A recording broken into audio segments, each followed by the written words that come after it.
Guys this is Muzammil Qureshi here and you are on my channel Daily Swag. तो guys आज की इस video के अंदर एक बहुत बड़ी न्यूज़ लेकर गाइस आप लोगों के सामने हाजिर हुआ हूँ। गाइस इसरो ने आज 7 रॉकेट्स को खला में लॉन्च कर दिया और पूरी दुनिया को हैरान कर दिया। अमेरिका हैरान है, पूरी दुनिया हैरान है, पाकिस्तानी तो यहाँ पर बहुत ही ज़्यादा हैरान है कि 7 रॉकेट एक साथ खला में भेज दिया इंडिया ने। गाइस इंडिया अगर मैं बात करूँ, गाइस इंडिया सिर्फ और सिर्फ इसरो के थ्रू ही हर साल $100 बिलियन का रेवेन्यू जनरेट करता है। गाइस अगर मैं बात करूं हमारे फॉरेन रिजर्व की, यहाँ पर हमारे फॉरेन रिजर्व इस टाइम $7 बिलियन है, वो भी हमने मांग कर इकट्ठे किए। मैं टोटली मिक्स करके बता रहा हूँ आपको। गाइस क्या वजूहत है कि हम इंडिया के आधे बराबर तक नहीं आ पा रहे। डे बाय डे वो डेवलपमेंट की तरफ जा रहा है, हम पस्ती की तरफ जा रहे हैं। क्या वजूहत है, इसी सारे सवालात के जवाब दूंगा गाइस आज की इस वीडियो के अंदर। देखते हैं पाकिस्तानी पब्लिक क्या अपनी राय देती है, आइए मेरे साथ मिलकर जानते हैं। अस्सलाम वालेकुम। वालेकुम अस्सलाम। अस्सलाम वालेकुम। नाम आपका? मोहसिन शहजाद। क्या करते हैं आप? प्रिंटिंग प्रेस का बिजनेस है। प्रिंटिंग प्रेस का बिजनेस करते हैं। क्या हालात है मुल्क के, सही चल रहा है गुजारा? नहीं सही तो नहीं खैर चल रहा। इस टाइम बहुत मुश्किल हालात और क्रिटिकल हालात हुए पड़े हैं और इस टाइम एक जिसको हम पंजाबी में कह सकते हैं कि माड़े बंदे के तो हालात बद से बदतर होते जा रहे हैं। तो फिर क्या प्लानिंग से आगे के लिए? प्लानिंग अगर इस हवाले से देखा जाए तो पाकिस्तान में जो इस टाइम चल रहा है, इस हवाले से तो पाकिस्तान में कुछ किया ही नहीं जा सकता। ना तो इन्वेस्ट की जा सकती है, ना कोई बिज़नेस को ग्रो अप किया जा सकता है। इस तरह का कोई काम नहीं किया जा सकता। हाँ अदरवाइज़ अगर आप पैसा कमाना चाहते हैं या अपनी फैमिली को पालना चाहते हैं या अपनी फैमिली के लिए कुछ करना चाहते हैं, मेरे ख्याल से आउट ऑफ कंट्री जा सकते हैं और पाकिस्तान में रह के कुछ नहीं कर सकते। करने में ये आए हम बाहर जाने के लिए आए हैं इधर। ये डॉक्यूमेंट्स हैं? हाँ डॉक्यूमेंट्स कायदा। ये देखें, ये मेरे पास पासपोर्ट है मेरा और ये हम कौन सी कंट्री के लिए लगवाने? ये इस टाइम तो हम ये सऊदीया के लिए जा रहे हैं ना। अच्छा। तो इस यहाँ पे मेरा अल्हम्दुलिल्लाह बिजनेस बहुत अच्छे लेवल पे चलाया है मैंने। तकरीबन 2019 से लेके 2022 तक मैंने पूरे अरूज पे रहा है मेरा बिज़नेस और 22 में ही मेरा वो डाउन होना शुरू हो गया है और आहिस्ता आहिस्ता आहिस्ता इस टाइम ये हालात हो चुके हैं मेरे बिज़नेस के। मैंने अपनी मशीनें लगाने के बावजूद अभी वाइंड अप कर दिया है, सारा कुछ बंद कर दिया है और इस लॉस में जा रहे थे? हाँ लॉस में जा रहे थे बिल्कुल।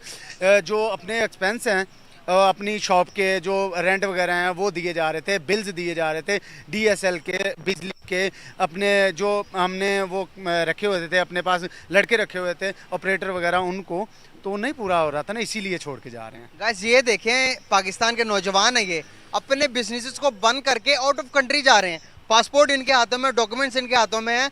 यही कौम का असासा, अगर यहीं चले जाएंगे मुल्क से तो हमारा क्या सर्वाइवर का आगे जरिया होगा? सर क्या लगता है कि इंडिया तो सैटेलाइट भेजी जा रहा है, $100 बिलियन अपने स्पेस एजेंसी से कमा रहा है, उसके बाद जितना सऊदी अरेबिया अपना तेल बेचकर कमाता है, इंडिया अपनी IT एक्सपोर्ट करके हर साल कमाता है। क्या मुकाबला कर सकते हैं इंडिया का? नहीं नहीं सर, बिल्कुल नहीं कर सकते।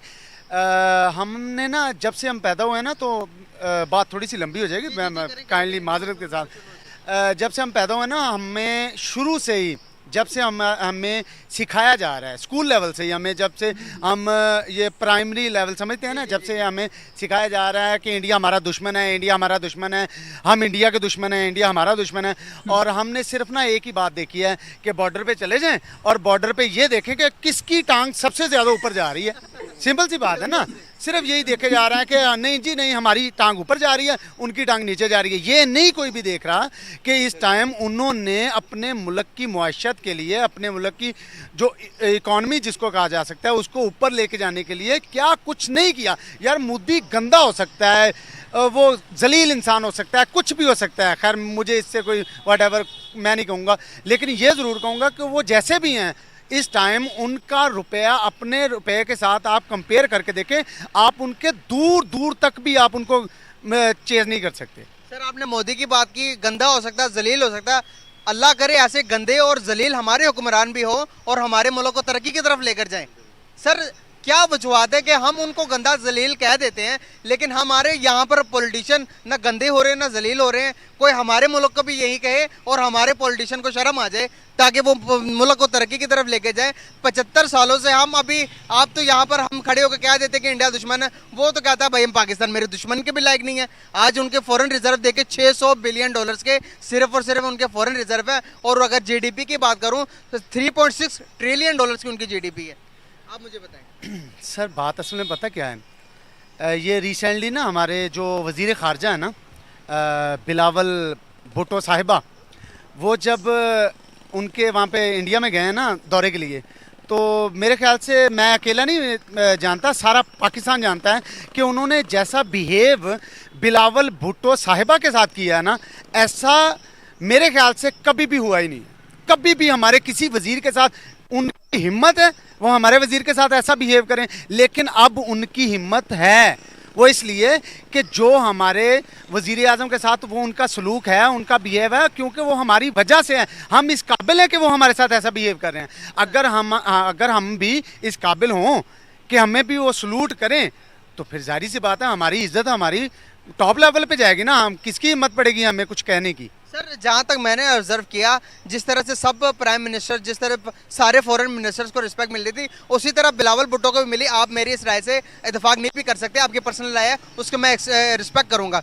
सर दूसरी तरफ आप एक मुल्क के प्राइम मिनिस्टर को बुच्चर ऑफ गुजरात कहते हैं, स्टेटमेंट देते हैं, अगले दिन आप उनके मुल्क में जाएंगे तो उन्होंने तो मुझे नहीं लगता कि बहुत अच्छी तरह से उनका इस्तकबाल भी किया दूसरे प्राइम मिनिस्टर के रिलेटेड। वहाँ पर भी जाकर कश्मीर कश्मीर कश्मीर करने, एक मुल्क जब आप किसी के मुल्क में जाओ तो चलो जो इश्यूज है उनको साइड पर रख के पीस की बात करें, ट्रेड की बात करें। आपको नहीं लगता कि इस तरह से रिलेशन बिल्ड हो सकते हैं? वहां पर भी जाके आप दुश्मनी की बात करेंगे उनके ही मुल्क में जाकर, तो आपको लगता है कि हालात बेहतर रहेंगे? असल में सर बात पता क्या है, बात यह है कि एक तो सबसे पहले मैं बात ये कहूँगा कि मैं ऑन एयर बात कर रहा हूँ और मेरी रिक्वेस्ट है आपसे कि आप लाजमी इसको शो ऑफ कीजिएगा कि लोगों को इस बात का पता चले कि हम जब तक एक घर में ना 3 भाई हों ना, 2 भाई हों या 3 भाई हों, जब तक वो खुद ही आपस में लड़ते रहते ना, तो घर की ईंट तक नहीं, एक भी ईंट जो है ना वो नहीं लगा नहीं सकते। सिर्फ वजह यह है कि वो खुद ही आपस में लड़े जा रहे हैं। मुल्क के बारे में कौन सोच रहा है? हमारे पास हमारे जो एक्स प्राइम मिनिस्टर साहब हैं, ठीक है, इमरान खान नियाज़ी साहब, वो आए हैं, उन्होंने 3.5 साल यहाँ पे हुकूमत की है और वहाँ पे कुदरती आफत आई है ना, कोरोना आ गया। कोरोना की वजह से उनके साथ ही नहीं हुआ, पूरी दुनिया में इतने क्राइसिस हो गए थे, इतनी ज़्यादा क्राइसिस आ गए थे कि बहुत ही क्रिटिकल मसले बन गए थे। मुल्क को चलाना तो दूर की बात, हर इंसान को अपना एक घर चलाना मुश्किल हो गया था, मुल्क चलाना तो बहुत दूर की बात है। और अब देखें वो 3.5 साल के बाद गए हैं, इन्होंने उनको उतार के इन्होंने कहा है जी हम एक गरीब आदमी के लिए अपने कपड़े तक बेच देंगे। अस्सलाम वालेकुम। वालेकुम सलाम। सर कैसे हैं आप? अल्हम्दुलिल्लाह, आप कैसे हैं? जी अल्हम्दुलिल्लाह मैं भी ठीक। नाम आपका? मोहम्मद। क्या करते हैं? मैं जॉब करता हूँ। क्या जॉब? हमारी ऑनलाइन टीचिंग की है सर्विसेज, टीचिंग सर्कल नाम से हम बच्चों को पढ़ाते हैं ऑनलाइन। लेवल कहीं भी? जी जी, ओ लेवल ए लेवल कोई भी, आपने शॉर्ट कोर्स करने हो, कुछ भी करना हो। दुनिया में कहीं से भी बंदा आ जाए आप पढ़ा लो? हमारे एप्लीकेशन से, हाँ जी। हमारे पास बाहर के ज़्यादा स्टूडेंट्स हैं, पाकिस्तान के कम है। ज़बरदस्त हो गया गाइस, अगर कोई ज्वाइन करना चाहे इनके ऑनलाइन क्लासेस को तो ज़रूर कर सकता है। बेसिकली बात करने का पर्पस ये है कि भाई आप टीचिंग के शोबे से मुंसलिक हैं तो आपको इतना तो पता ही होगा कि आज इकोनॉमी के क्या सूरत हाल है हमारे मुल्क के। क्या हम इकोनॉमी के तौर पर, इकोनॉमिकल तौर पर तरक्की कर रहे हैं या माइनस में जा रहे हैं? हम इस मुल्क में कोई भी रहना नहीं चाह रहा, कोई भी नहीं रहना चाह रहा। सब चाह रहे हैं कि हम बाहर जाएं, पढ़ना यहाँ पे है या पैदा यहाँ हुए, जो सब जाना बाहर चाह रहे हैं। मैं खुद भी कि हम सबको यही है कि हम बाहर चले जाएं। पाकिस्तान में भी कुछ है नहीं, शुरू से ही कुछ नहीं मैंने देखा वैसे 25 साल की ज़िंदगी में, लेकिन अभी तो कुछ भी नहीं है कि यहाँ पे रहा जाए।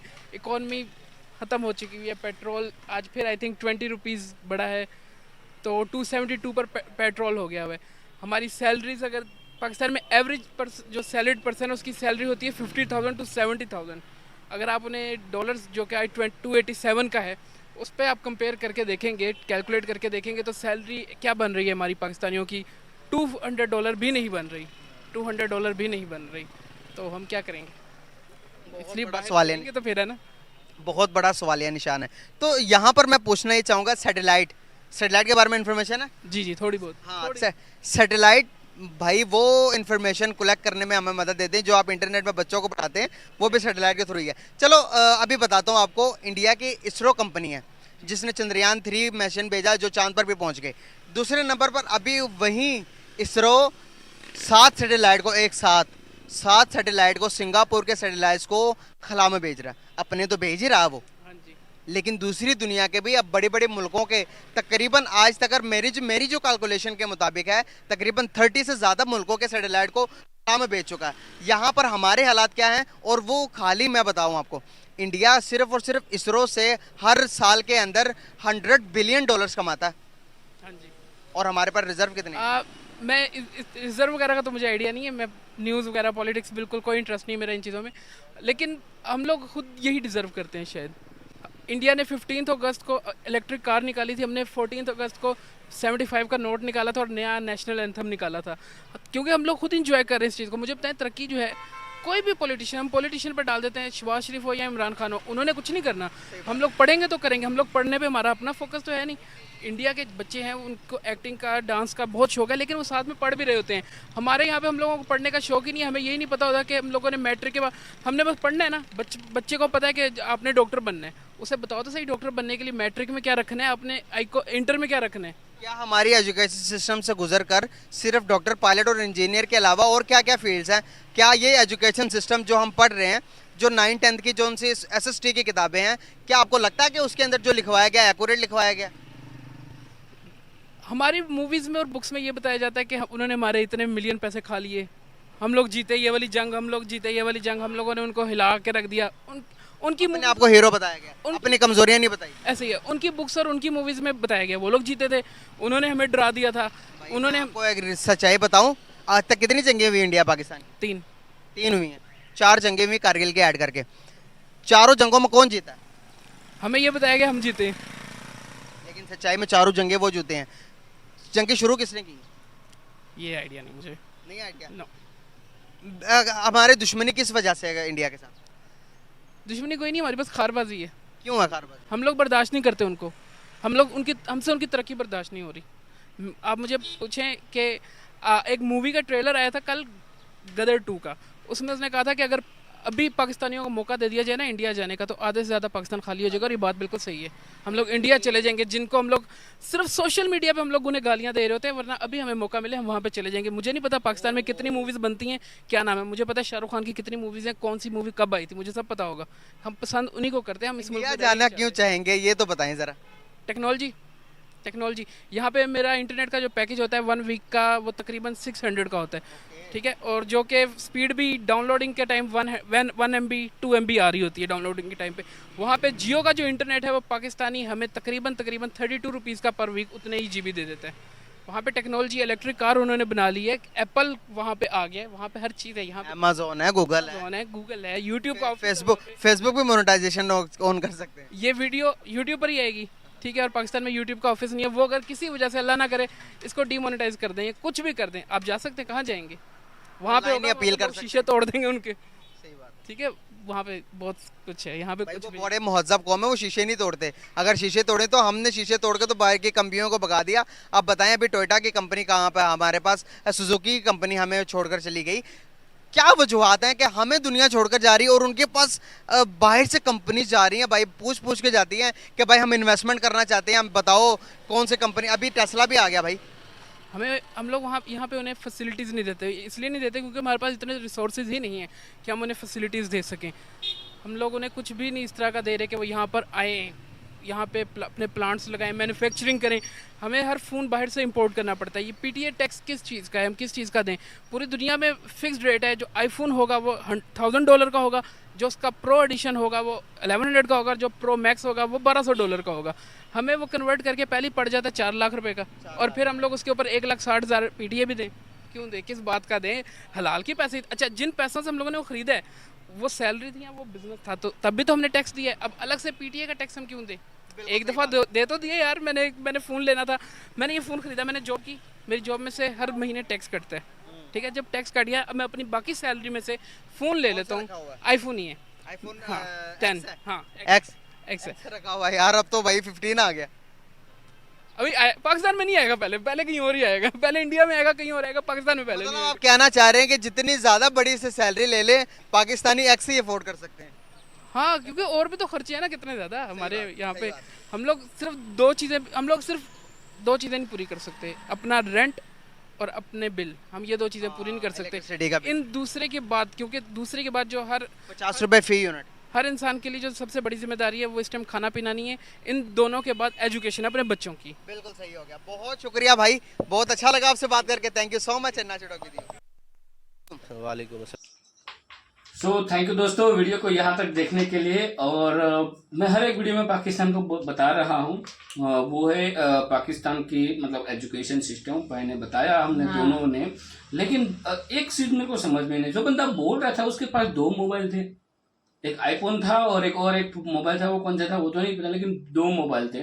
और वो बोल रहा है कि यहाँ पे ऐसा है वैसा है फलाना ठिकाना। जब आप जिस देश में आप रह रहे हो वहां से आप 2 मोबाइल यूज कर रहे हो, तो कैसे भाई हम आपके ऊपर ये विश्वास करें कि आपके देश में गरीबी है, ये मतलब वहां पे खाने पीने के लाले पड़े हुए। मतलब पाकिस्तान कुछ ना कुछ तो छुपा रहा है, इस चीज से मेरे को समझ में आ रहा है। और जो भी बंदे को पूछो वो यही बोल रहा है कि मेरे को भी सऊदी जाना है, यूएई जाना है, बाहर ही जाना है, बाहर ही। और खुद बोल रहे हैं पाकिस्तानी कि उसकी जो किताब है उसमें इंडिया के खिलाफ यही बताया जाता है, और जो भी जंग इंडिया के साथ हुई है उसमें पाकिस्तानी जीते हैं, वो भी बता रहे हैं। बहुत ही अच्छी बात है। वो देखो यही सपने देखते रहो, यही सपने दिखा दिखा के आपको पागल बनाया है आपकी गवर्नमेंट ने। ठीक है, सबसे बड़ी गलती थी मोहम्मद अली जिन्ना की, उसको मना किया था भाई तू देश मत बना, नहीं संभाल पाएगा, नहीं संभलेगा वो देश। फिर भी नहीं माने, क्योंकि उसको देखो यहाँ के महात्मा गांधी जी को विरोध मिल गया था और उसको इंडिया चलाने का मौका मिला, तो मोहम्मद अली जिन्ना को इंडिया को चलाना था, इस वजह से उसने अलग से देश मांगा था, और कोई रीजन नहीं था उसको। गांधी जी को फिर भी गांधी जी ने देश थोड़ी चलाया, उसने तो प्राइम मिनिस्टर अलग से बनाया गांधी जी ने। गांधी जी को पता चल गया कि यार मैंने इतनी मेहनत की और उसका कोई और फायदा लेना चाहता है, तो उसने अलग से गेम खेल ली और प्राइम मिनिस्टर यहाँ की गवर्नमेंट स्थाप दी, बना दी महात्मा गांधी जी ने। सबसे बड़ी गलती थी मोहम्मद अली जिन्ना जी की। और बात रही पाकिस्तान हर एक बात में रोता है, हर एक बात में इंडिया से जलता है, तो यही तो मेन रीजन है। और वहां पे देखो सब यंगस्टर सब बाहर जाके कमाने चले जाएंगे, तो वहां के देश की हालत क्या होगी। और यहाँ पे देखो ऐसा नहीं कह रहा हूँ कि इंडिया से कोई बाहर नहीं है, इंडिया से करीबन हर साल में मैंने जो रिपोर्ट पढ़ा था उसमें से करीबन 1 लाख या 1.5 लाख जो आवाम है इंडिया की, वो इंडियन नागरिकता छोड़ रही है, तो उसमें कोई बुराई नहीं है। वो वहां पे जाके उस देश की नागरिकता ले रही है, तो उसमें कोई गलत नहीं है। वो पैसा है, यहाँ के उसकी फैमिली रह रही है इंडिया में, तो उसका पैसा भेज रही, वो चीज कुछ अलग है। लेकिन यहाँ पे जो यंगस्टर है वो टिकते हैं, वो इसलिए टिकते हैं क्योंकि यहाँ पे अभी सारी चीज जो टेक्नोलॉजी है, जो एजुकेशन सिस्टम में सब कुछ चेंज हो चुका है, जो पाकिस्तान में अभी तक नहीं हुआ। क्योंकि पाकिस्तान को टेक्नोलॉजी तो अलग बात है, उसको इंडिया के अलावा कुछ और पढ़ाना ही नहीं है, क्योंकि उसके पास ऐसी नॉलेजेबल बंदे है ही नहीं जो कोई अच्छी बुक लिख सके। जब पाकिस्तान अलग से देश बना उसके पहले क्यों पाकिस्तान इंडिया में नहीं था? महाराणा प्रताप के बाद महाराणा प्रताप जो है उसके लिए आप कुछ नहीं पढ़ा सकते हो, उसने देश के लिए क्या क्या किया, थोड़ा कुछ अलग से मतलब आपके उसके हिसाब से पढ़ाओ, लेकिन उसके बारे में बताओ। ठीक है, बहुत बड़े बड़े योद्धा हो गए उसके बारे में बताओ, क्योंकि देश तो एक ही था ना पहले। 1947 के पहले सभी एक ही थे। और ये जो हम यहाँ उनकी भी यही है ना, सेम ही हिस्ट्री है, कोई डिफरेंट नहीं है। अभी ये 70 साल हुए, ज्यादा 75 साल होंगे, उससे ज्यादा हुआ ही नहीं है। उसके पहले भगवान श्री राम थे, क्योंकि वो तो नहीं पढ़ा सकते ना हिंदुओं का, वो तो नहीं पढ़ा, उसके लिए मैं सॉरी कहता। क्यों? क्योंकि कुछ चीजें सीखनी तो नहीं है। देखो हमें यहाँ पे हमारे जो महान जो बड़े बड़े बिजनेसमैन जैसे डॉक्टर एपीजे अब्दुल कलाम, वो मुसलमान ही थे, बट हर एक किताब में उसका जिक्र होता है और अच्छे कार्यों के लिए। ठीक है, तो हम भी यहाँ तो पढ़ते हैं यार, हम हिंदू होने के बाद भी पढ़ते हैं। वो हमारे देश और हमारे सबसे बड़े, अभी हम बोले गुरु बोल लो कुछ भी बोल लो, वो अब्दुल कलाम ही थे। और यहाँ पे बच्चों का तो मतलब जो बोलते हैं अब्दुल कलाम जैसा बनना चाहते हैं कि हम भी अब्दुल कलाम बने। बहुत यहाँ बहुत बड़े बड़े लीडर्स रह गए, बहुत बड़े बड़े अच्छे व्यक्ति रह गए जो मुसलमान, कोई मजहब नहीं देखा जाता। और इंडिया के अंदर मैं आपको सबसे पहले बता दूं कि इंडिया की सबसे बड़ी मेडिसिन कंपनी वो एक मुसलमान ही चला रहा है। भाई हम उसकी दवाई खाते हैं नहीं खाते ऐसा नहीं है, सबसे बड़ी कंपनी है। और हम जहाँ पे रह रहे हैं उसके नजदीक में है, कंपनी का नाम मैं इधर नहीं लेना चाहता, अदरवाइज आपको पता चल जाएगा हम कहाँ से हैं। तो दोस्तों हम इंडिया से ही हैं, हम गुजरात से हैं। और दोस्तों सबसे इस वीडियो के बारे में आपकी क्या राय है आप हमें कमेंट में लिखकर जरूर बताइए।